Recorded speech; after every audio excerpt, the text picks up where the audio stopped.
I try to buy sites from people where they're already making some money, they're already getting some traffic, and then use my team and some of my strategies to add content to that site and then better optimize it. I find that SEO is, for me, like, you can almost read too much about it, and it gets overwhelming. At least that's how I've found.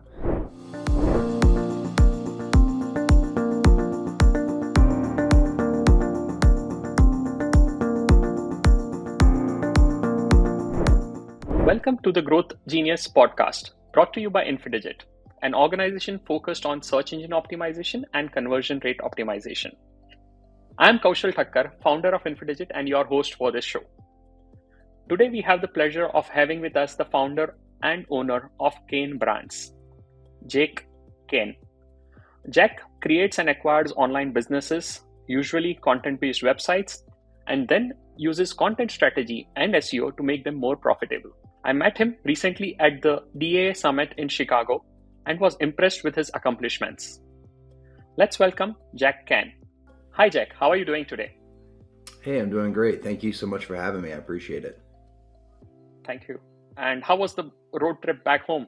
Oh, it was fantastic. So the event was in Chicago. I'm in Cincinnati, which is just a short, 5-hour drive. Not too bad, but yeah, it was interesting. First time I've been to a conference of that nature, related around privacy and advertising and things like that. So it was fun getting to share my story a little bit, but also met some interesting people and got to go to a Cubs game at Wrigley Field, which was fun. So yeah, we made a nice trip out of it. It was great. That's really good. Jack, tell us a little more about Cain Brands. Yeah, sure. So Cain Brands basically is kind of the umbrella under which I own, about a dozen or so different websites, and other, little projects and shiny objects that I come up with. So I have about a team of probably 20 or so writers and editors that'll fluctuate a little bit, as well as people that help me post things to my websites. And as you mentioned, the core of it is content-based websites. And so some of those are ones that I started myself. The oldest one that I have is my first website I ever created, which is ballparksavvy.com, which is all about traveling to Major League Baseball stadiums. Mm-hmm. So that's something that, was kind of scratching my own itch at the time. We were planning a baseball road trip, my dad and I, and doing that research to go to Fenway Park and Yankee Stadium. Just didn't see the information that, I wanted to know out there. And so decided to create that site. And fast forward, 10 years or so, came a little bit of a side hustle, started building other sites, and then eventually got to where I started acquiring sites. And that's most of what I do now, is I try to buy sites from people where they're already making some money, they're already getting some traffic, and then use my team and some of my strategies to add content to that site and then better optimize it, things like that, hopefully to make it more profitable. And so I'm kind of partial to doing that now, just because it's a bit of a head start as opposed to trying to start something brand new. Understood. That helps. And Jack, how do you make money out of the websites? So let's go a little deeper on that side as well. Sure. Yeah. So it's almost always a combination of affiliate income and ad revenue. So about half of my sites are on Mediavine, about half of them are on what's now called Raptive, used to be called AdThrive. So I try to have the traffic up to a level where I can get into those networks, and then basically they take care of the ads from there. And then the affiliate stuff varies from site to site. So typically if it's a product, I do a decent amount of money with like the Amazon affiliate program still, but I've got quite a few just one-off programs. Somebody maybe has a certain product and they have their own affiliate program. So for example, like with Ballpark Savvy, one thing we do if we're going, let's just say our guide to Wrigley Field, where to park or how to get to the stadium. And so we have an affiliate relationship with a parking company called Spot Hero, where you can reserve parking ahead of time for an event. And so we'll, send people there. If they buy parking, we get a commission. And so similar with like a ticket broker website where we can make a commission if you buy tickets through our site. But yeah, it's like I said, it's usually kind of a mix. And that's one of my strategies that I do when I buy a site. If it's, maybe they're running ads only, I'll look for some affiliate programs in that niche that maybe will help me add some revenue to the existing traffic that we're getting. So I do try to diversify the income if I can. Makes the site, I think, a little bit stronger, kind of add some revenue to it as well. Okay. And thanks for that. And while you have so many different websites which you're working on, if I may ask, which would be the highest profitable website or ROI generating website for you? Sure, yeah. So I, don't share most of my sites publicly, but one that I have, I did share publicly recently that I own, that's my most profitable site, is roastycoffee.com.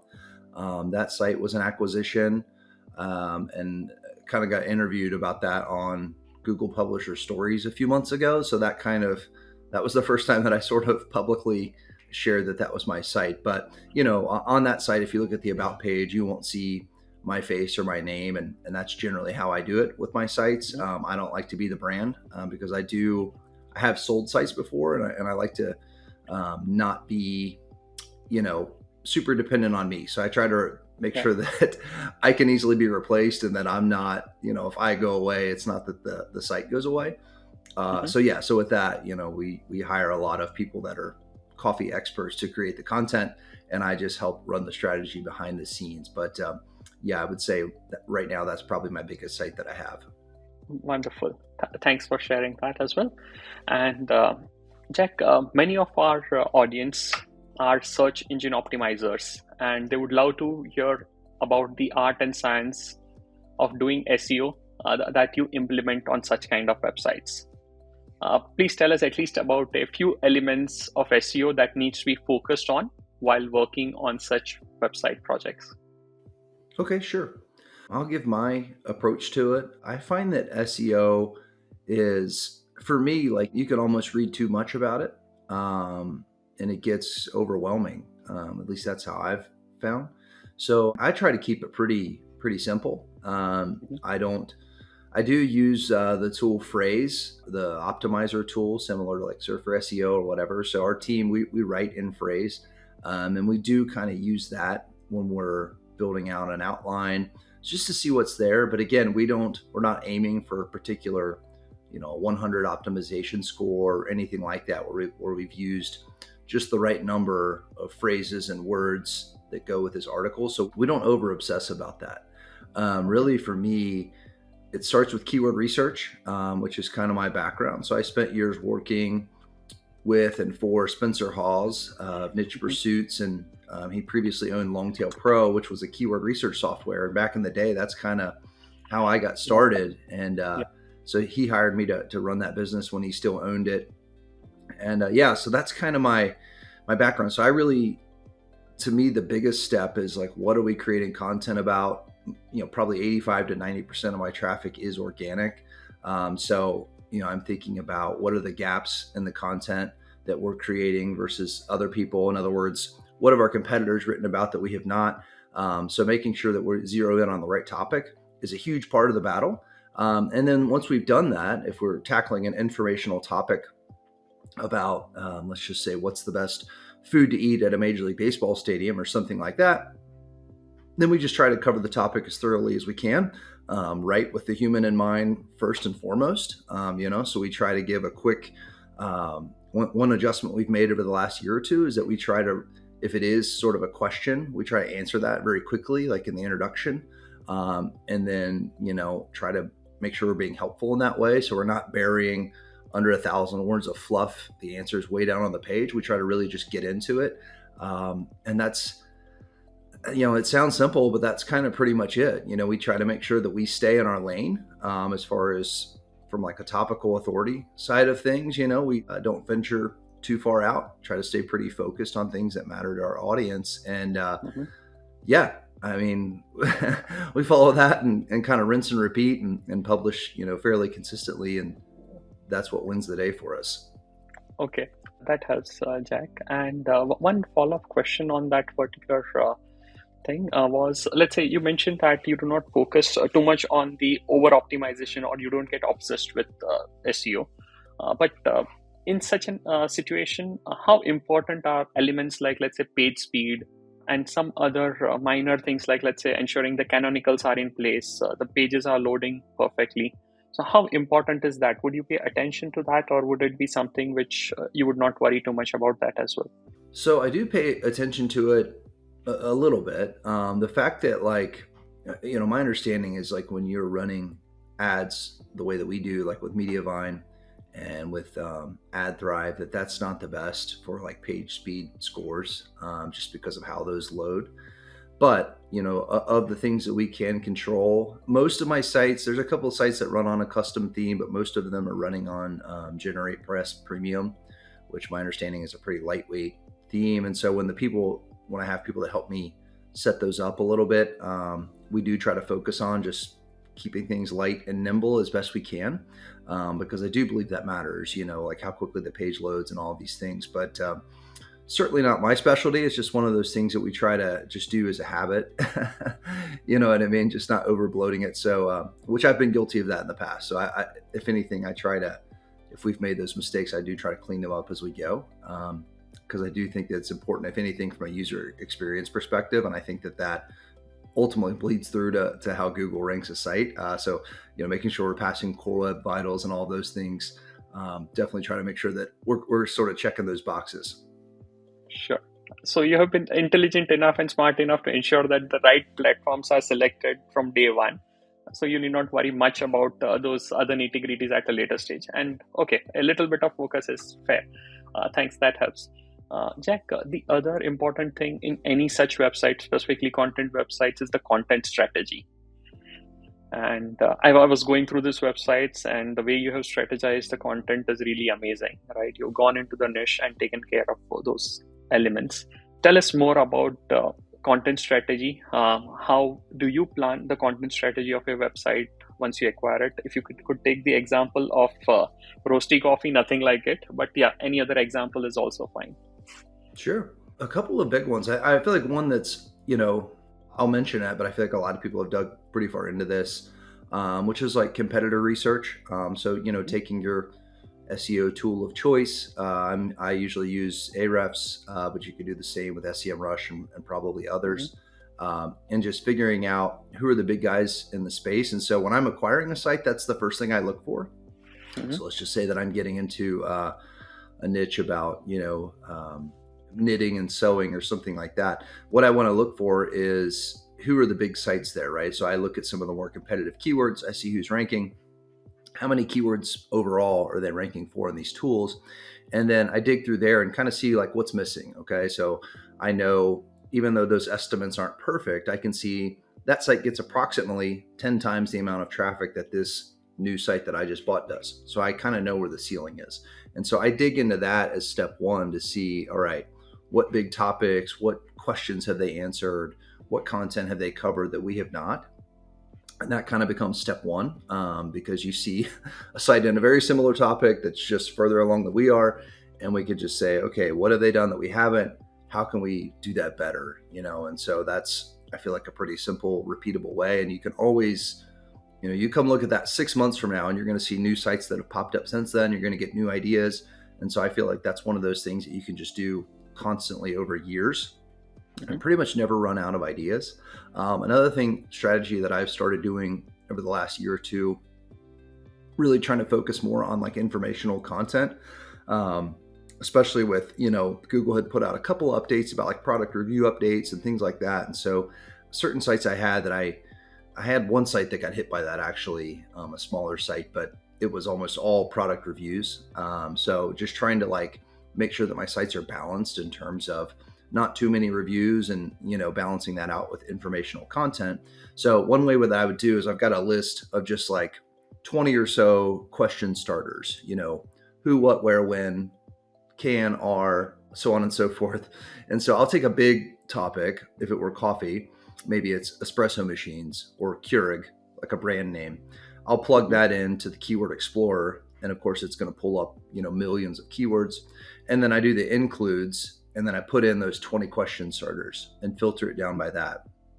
And then if needed, I could filter if there's still just tens of thousands of words, I can then filter down even further by like keyword volume or something like that. But from there, I kind of it gets a little complicated, but at a high level, I use a tool called Keyword Chef. And there may be other ways to do this, but basically what I do is I'll pull that list that I come up with. So let's just say that I end up with 2,000 question related words about a Keurig, right? And I plug those into Keyword Chef, and they have kind of a bulk SERP analyzer. So it'll pull all the SERP results for all 2,000 of those keywords and then kind of gives them a similarity score. And so what I'm doing in that process is just because a lot of those questions are going to be kind of the same thing, right? Like, how do I clean a Keurig? And then how do I clean my Keurig? Keurig cleaning ideas, right? Things like that, which are like, they're different phrases, but it's really bringing up the same results in Google. It's the same topic. And so I use that process to kind of like figure out what's actually unique versus what, these 8 things, this is really just one topic. This is one article, so we're not creating articles that are too similar. And so, that's kind of what I do for informational keywords, and feel like I find a lot of good ideas by doing that. Okay, thanks. Jack, on the informational queries that you mentioned and the informational search results, with the advent of generative AI, the entire space is not yet seeing some changes, but some minor things are being seen. So at least what is your perspective in terms of generative AI? How is it going to impact this space in the coming years? Yeah, it's a good question. I think that none of us know for sure. So, my perspective on it, of course, is to wait and see, which has always been, that's kind of my approach to just about everything. I know the AI, this is different, but there have been things over the years, like when Google announced, I think like Core Web Vitals update, and then that was coming, and that these different things are going to be ranking factors. And there have been many things, like if you're in Facebook groups and stuff, that are just Armageddon, you know what I mean? Where everybody's freaking out about it for months, and then it comes out and it's like, that wasn't that big of a deal. So I'm not saying that AI is not a big deal. I'm just saying that like none of, everything now I think is kind of speculation as far as how it's going to affect rankings and then ultimately click-throughs. Mm-hmm.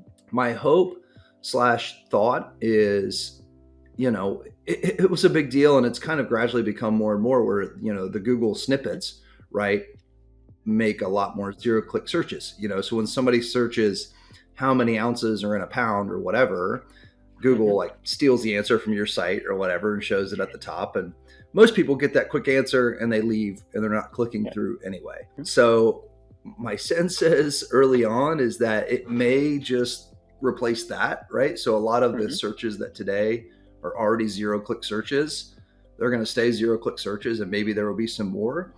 But I think people that really want to read a user's perspective on something, a little bit more complicated query or whatever, I think that they're still going to click through just like they click through today. And so maybe that's a best case scenario for us. I don't know, but that's kind of where I'm leaning right now. But yeah, that's fair. I could be wrong. I don't know. Better to stay in the present than worrying about the future at this point in time. And right. Nobody, as you rightly mentioned, nobody knows right now what's going to happen. So why worry about it? We'll see as it comes. Right.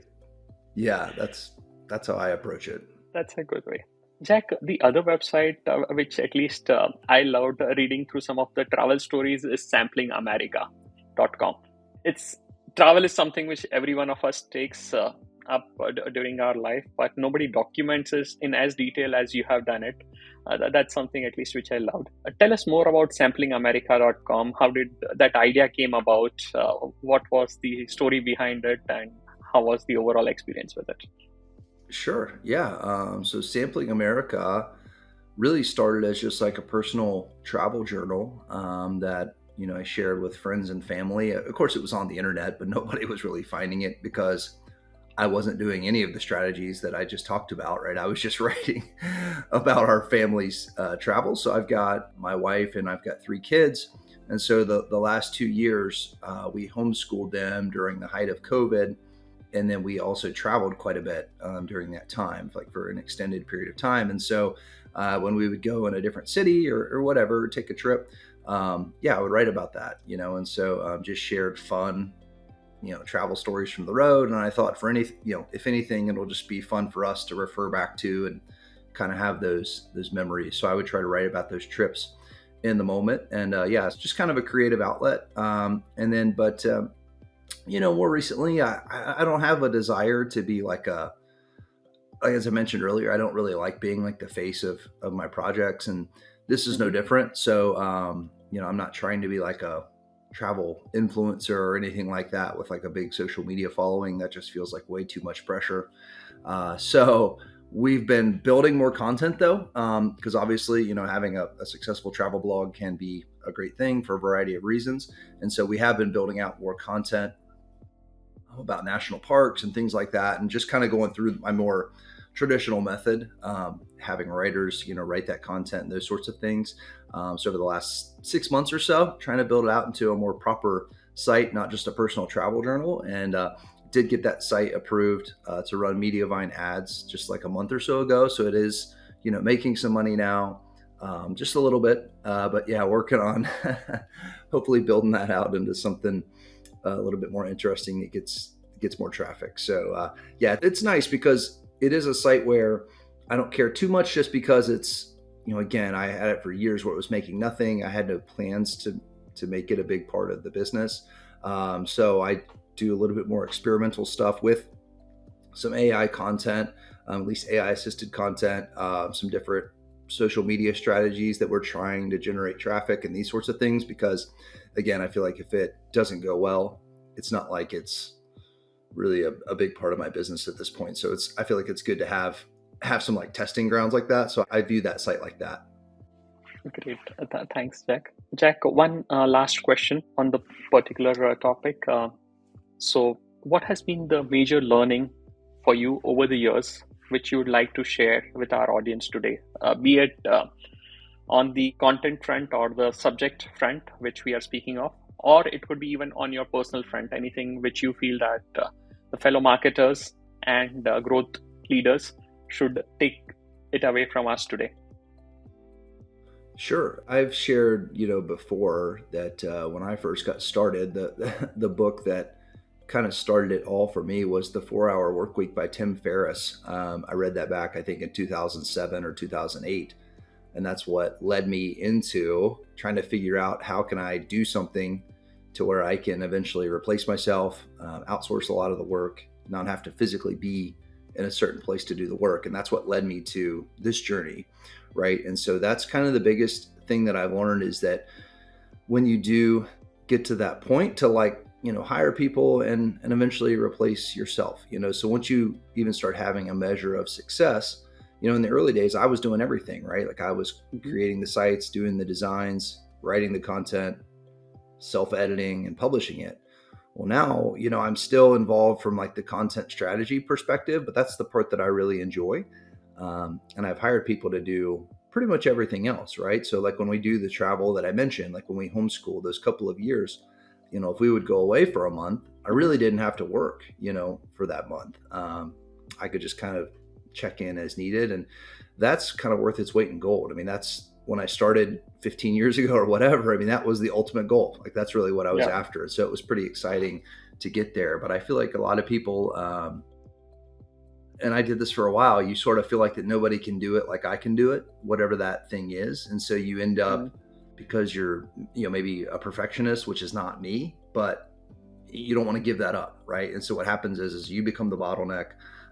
You don't get that opportunity because you just refuse to like train anybody else to do it, or you might be worried that, hey, they're not going to do it 100% the way I would do it. You can't get there. So for me, that's like the biggest learning, is like I had little things like that over the years, but then once I handed it off, there were a few bumps like getting started, but it was like once I did it, I was like, I should have done this a lot sooner, because it really does free up your time to focus on things that you're more interested in, or things that are maybe more important to you. And so for me, that's been probably the biggest, most helpful thing that I've learned on the journey that I'm on. Okay. And how do you handle those bumps if it becomes too many of those bumps then? Yeah, well, I mean, not everybody's going to be a good fit, So I basically, if it's a writer, for example, that's probably the first thing that you would hire, right? So I hire Mhm. people for a paid test, and you'll know right away if it's like close or if it's not even close. If it's not even close, hey, thanks for your time. We move on, right? But if it's something close, oh, hey, but they didn't do this, whatever.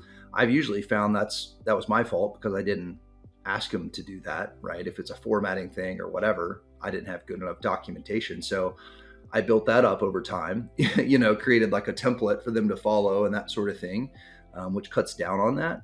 And so I think that that's the first thing, making sure that you document things well, but then giving like feedback. And so for me, the most helpful thing is I just do like a screen record video. I go in and, hey, we need to watch out for this, and let's change this and whatever. And I've gotten feedback that that's really helpful when I do that, and so go through and do it yourself. And you've probably been doing it yourself already, so but just taking the time when you find somebody that you see that talent, go ahead and dig in and take the time to like really explain it, make sure they have what they need, and it's going to get you through those bumpy patches. So I don't know, I think sometimes it's like if it's not perfect the first time, you're just like, forget it, I'll just do it. But if you take the time to do that and invest like in the right people, Mhm. I found that it really pays off. But most people aren't going to be the right people, but that's how I usually work through it. Perfect. Thanks, Jack. Quite a few learnings over there. Jack, where can our audience connect with you or follow you? Yeah, so I don't really have a site where I'm sharing, things like this necessarily. I do occasionally, like if if you want to look up, I've been on the Niche Pursuits podcast with Spencer Hawes, and I'm still on there occasionally as a guest. We talk about like SEO news and things like that, but I'm definitely in the archives where we've done some things over there. But like I said, the site earlier is ballparksavvy.com. If you go to the about page there, I've got a little bit of personal info and a way to get in touch with me if you'd like. Always happy to, answer random questions via email and sort of things like that. But yeah, Nice. probably ballparksavvy.com, or you'll find Yeah. me at nichepursuits.com every now and then. And that's probably Mhm. where you'd best find me. Perfect. Thanks a lot, Jack. It was a pleasure having you on this particular show. Lots of insightful information, and yes, I and the audience is going to just love this. Thank you. Oh, thank you. I appreciate it. Thank you for joining us on this episode of The Growth Genius. I hope you learned how to build websites that make money from Jack today. If you have any questions for Jack or for us, please include them in the comment section and we would get back to you. Thank you. Now go out there and create growth for yourself and your organization. Thank you.